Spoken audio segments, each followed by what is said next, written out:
zwei Piloten, die in diesem Jahr vor allem in der Serie stark performt haben. Ja, und das sind sie.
Unterwegs, vielleicht weil es genauso wie die rausgefahren sind, sind fast gar nicht alle reingekommen.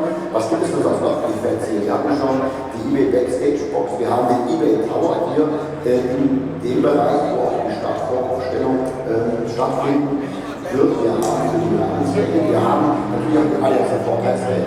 Ja, tolle Location, wo die aufgebaut ist, direkt neben der ADAC Hospitality. Also von daher, und es gibt natürlich auch noch jede Menge Action nebenbei, und zwar direkt nach dem Zeitpunkt der CDT Masters. Den Pitwalk eröffnen wir, die Boxengasse, und 11.10 ist das Ganze, und dementsprechend können wir, liebe Fans, dann die Fahrer vorne an die Boxen, alle mal durch die Boxengasse. Das sind auch die Boxen.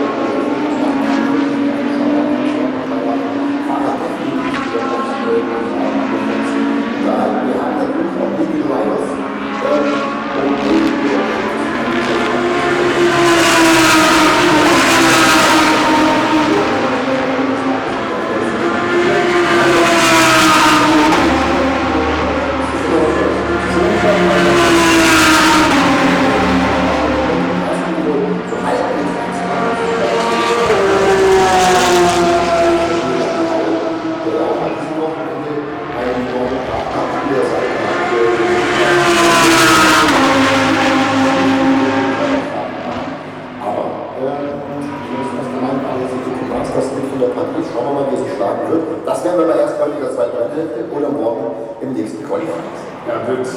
kommt aus der Formel 2 ja auch.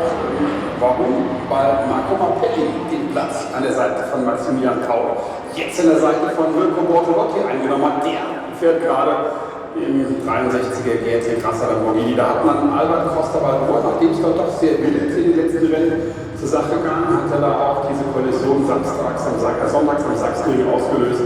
Erstmal zur Entwicklungsphase für andere Projekte, so heißt es offiziell, abgezogen hier vom Einsatz. Bortolotti, samstags jetzt mit der Qualifikation beauftragt, um wahrscheinlich Mappelli im Rennen auch noch ein bisschen mehr Vertrauen mit der Strecke zu geben, damit er morgen seine Zeit setzen kann.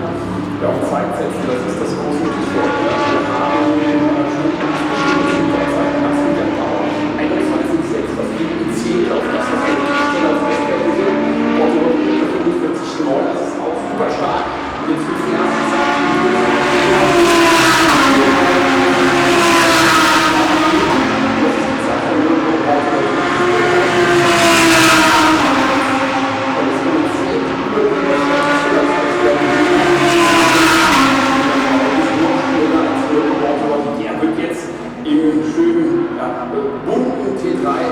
Lamborghini Huracan GT3 Evo im neuen Bestwert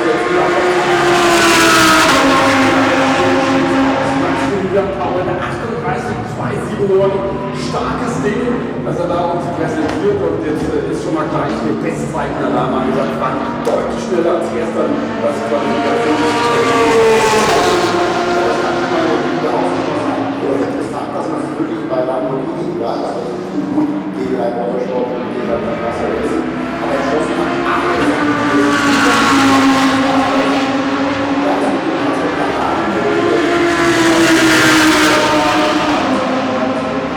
dann musst du klar wenigstens, aber im Moment setzt man hier definitiv auf die ganz, ganz schnellen Zeiten, die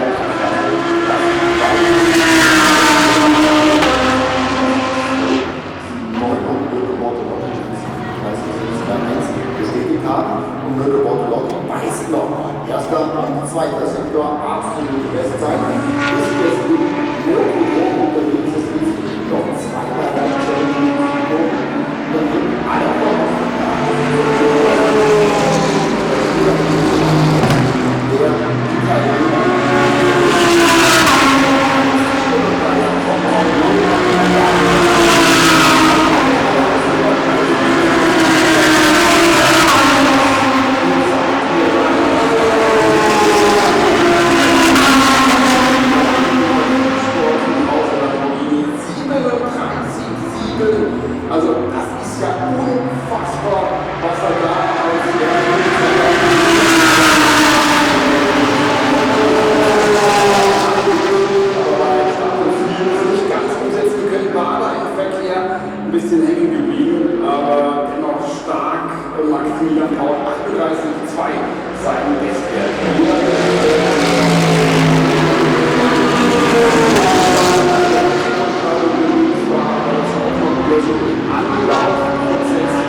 Schwarz-Weiß kariert draußen, das heißt, alle Autos dürfen die Runde natürlich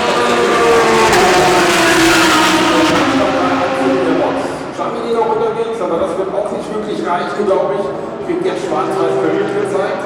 Sven Müller, der hat noch Dampf, Glück am Kessel, 19. Position. Aber das wird sich in ihr freuen, wenn es für das 99er Auto noch weiter ausgeht. Weit ist jetzt raus in den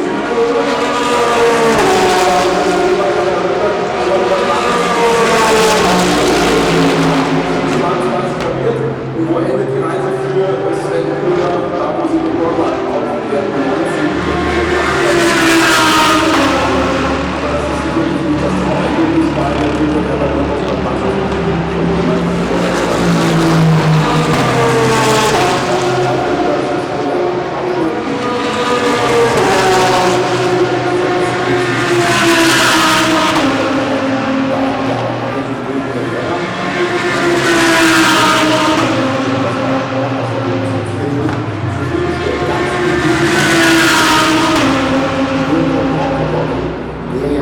In der Gesamtwertung zurückgefallen ist, zwar auf der 6.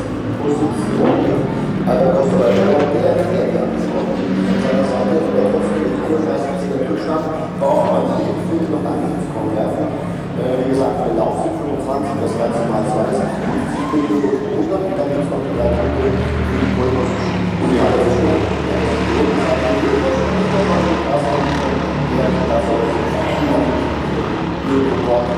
Aber was mir nicht gut gefallen hat, dass die Tabellenführer hier gegengestellt werden, denn Karl Weller hat einmal mehr gesagt, dass er Zandvoort und am Lausitz schon in den 3 Punkten gezeigt hat, dass er ein richtiges Trainingsmonster ist. Ja, gerade in der Qualifikation liefert der Schweizer. Also Bortolotti mit der Pole-Position, Glückwunsch an Lamborghini, und die Reihe 1 teilt man sich da bei der Landesmotorsportmannschaft. Auf den Monitoren sehen Sie den Drittplatzierten. Das ist die Titelverteidigermannschaft von SSR Performance mit Platz 3 für Mathieu Jamini. Christian Engelhardt als Viertschnellster für die KÜS-Mannschaft rund um Thibaut Bernhard. Lukas Stolz, Platz 2, Startplatz 5 für den Blutpanda aus dem Haus der Mercedes AMG. David Jahn stark für die Jungs-Sportwagen Technikmannschaft mit der 6. Position, 91er Porsche und der Carrera, der komplettiert ein sehr, sehr gutes Porsche-Ergebnis mit Platz 7 nach der Qualifikation. Charles Vance im Audi der Mannschaft aus Belgien, BNT in der 8. Position, Raffaele Marcello mit Platz 9 nach der Qualifikation, Maximilian Paul, der T3 Motorsport.